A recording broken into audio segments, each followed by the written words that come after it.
Il y a des gens qui partent bêtement. Bêtement, il faut savoir que la Bible déclare, c'est à cause de la malice que des justes entrent dans la gloire de Dieu, donc de façon prématurée. Dieu n'avait pas prévu que ces êtres-là meurent. Pose-toi la question, ça veut dire quoi? Ça veut dire que sous le ciel, la probabilité de voir quelque chose que Dieu ne voulait pas existe. Nous sommes des fils de la lumière, nous sommes des enfants de Dieu. Et la majorité des fils de la lumière, des enfants de Dieu que nous sommes de ces chrétiens, dernière mouture, dernière génération. Et honnêtement, la majorité de ce que nous ignorons est élevée.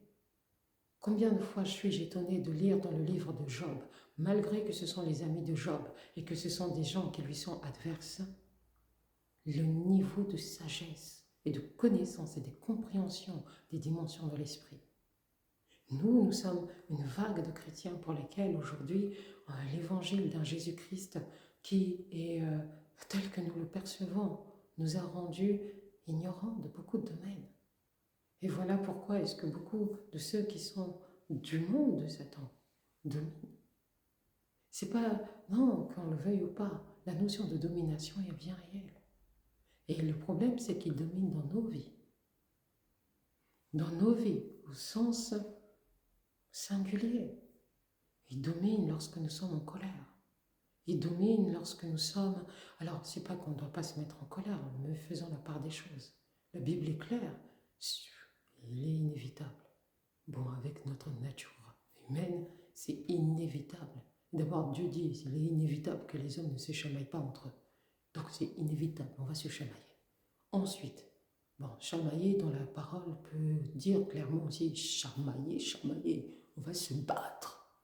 Bon, c'est pas ce mot. Dieu emploie le terme chamailler pour atténuer les réalités et pour atténuer la dimension que ça devrait avoir, de manière à ce que Dieu dise clairement, bon, chamaillez-vous, hein, mais sachez que, hein, faut doser quoi. S'il fallait que Dieu lui donne à parler comme nous, voilà, c'est comme s'il te dit, dose bien, dose bien, dose bien.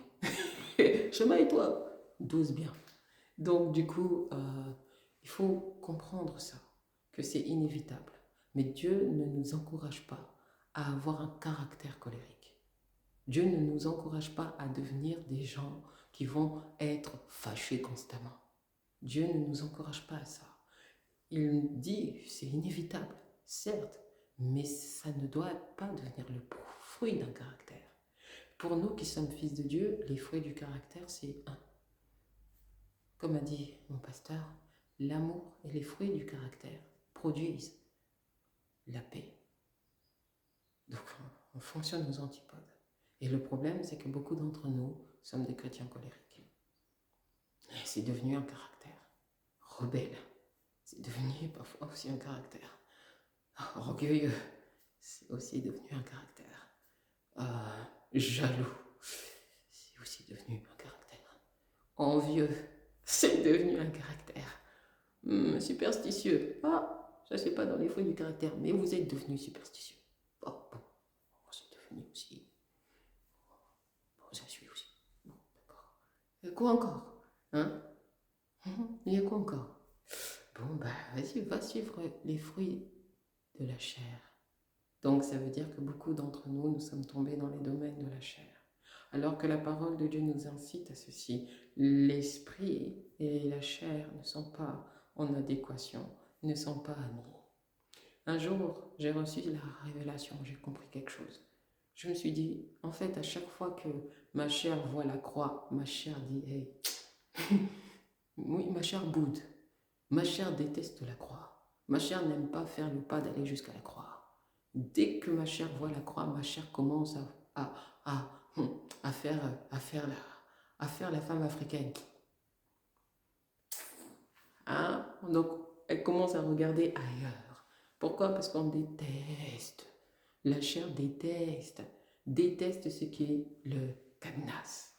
La croix cadenas, ma chère. Et beaucoup d'entre nous, nous sommes encore au rudiment, a dit l'apôtre Paul, de la chair. Notre vieil homme, notre vieille femme est encore trop vivant. Et la croix Pareil, c'est la compréhension de ça. Et là, quelqu'un me dira, oui, mais c'est dur, mais c'est très dur. Mais c'est quoi? Ça veut dire que, moi, je comprends pas. C'est comme si on m'obligeait à être à être trop. C'est quelle dimension de perfection là? Moi, ça me dérange. En voyant en tant qu'être humain, ça me dérange. Moi, tu me demandes de jamais me fâcher, mais c'est pas possible. Tu me demandes de jamais, mais non, non, non, non. Ça, c'est vouloir nous obliger à. Non? Eh bien, je crois que toutes. Alors, primo, la majorité des religions sur la Terre tendent toujours vers l'idéal. Et l'idéal que toutes les religions nous ont présenté a été un homme qui sait faire abnégation de sa dimension justement charnelle pour l'élévation de l'esprit. Donc ça veut dire que ça renvoie à tellement de philosophie, mais sauf que notre Dieu à nous ne vient pas nous proposer une religion. Il vient nous proposer ce qu'il a toujours voulu que ce soit pour nous, une relation. Et la différence est considérable, parce que la relation va amener à ceci, votre bien-être. Tout simplement. Pourquoi? Parce que c'est Dieu qui établit avec nous une relation. Il sait qu'on est comme ça. Et il nous aime malgré tout. Et en réalité, ce qui est encore plus bizarre pour un homme, c'est de prendre conscience qu'il t'aime. C'est surtout ça qui est étrange. C'est de voir que Dieu t'aime. Et il va t'apprendre qu'en vérité, il t'aime comme ça, tel que tu es. Vous savez, parfois on a des vieux caractères tout nuls. Et vous allez être surpris de voir que Dieu vous aime avec votre vieux caractère tout nul. Et alors la question c'est pourquoi changer en étant quelqu'un de meilleur? Oui.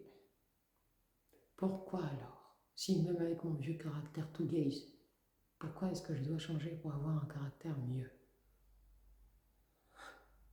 Pour toi, franchement. Désolé, hein, c'est toi. Hein? Ton vieux caractère tout gaze, Dieu t'aime. Mais franchement, toi-même, c'est toi. Parce que dans le fond, on veut tous être meilleurs. Tu sais, épouser Dieu, c'est épouser ce qui est meilleur. Donc quand tu décideras de te marier avec Dieu, de lui-même à toi, et ça va te toucher. La Bible dit que parfois les femmes gagnent des maris convertis par le silence.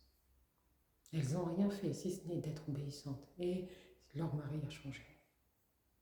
Vous imaginez la puissance de démonstration qu'on change par amour pour être meilleur.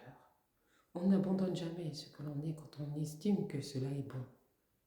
Mais quand on sait au fond de soi que finalement ça n'est pas si bon que ça. Donc la meilleure personne pour jauger et juger, finalement, c'est toi-même. Si tu es capable de laisser ta colère parce que tu sais qu'au fond de toi, ta colère, c'est pas quelque chose que tu veux, tu vas t'en rendre compte face à quelqu'un qui t'aime, que tu ne veux pas lui offrir ta colère. Oh bon, sur ce, la vidéo longue, c'est pour nous enseigner tout ça, enfin pour nous enseigner les ananas. C'est juste, voilà, comme ça, voilà, au passage. Mais faites attention à vous cette année. Faites attention, c'est une bonne année. Ça va être une excellente année pour beaucoup de personnes. Pour beaucoup d'entre nous, ça va être de très très bonnes années. Maintenant, ces bonnes années sont la somme de sagesse. Ok? Si vous voulez une bonne année, il faut avoir la sagesse. Allez et allons la chercher.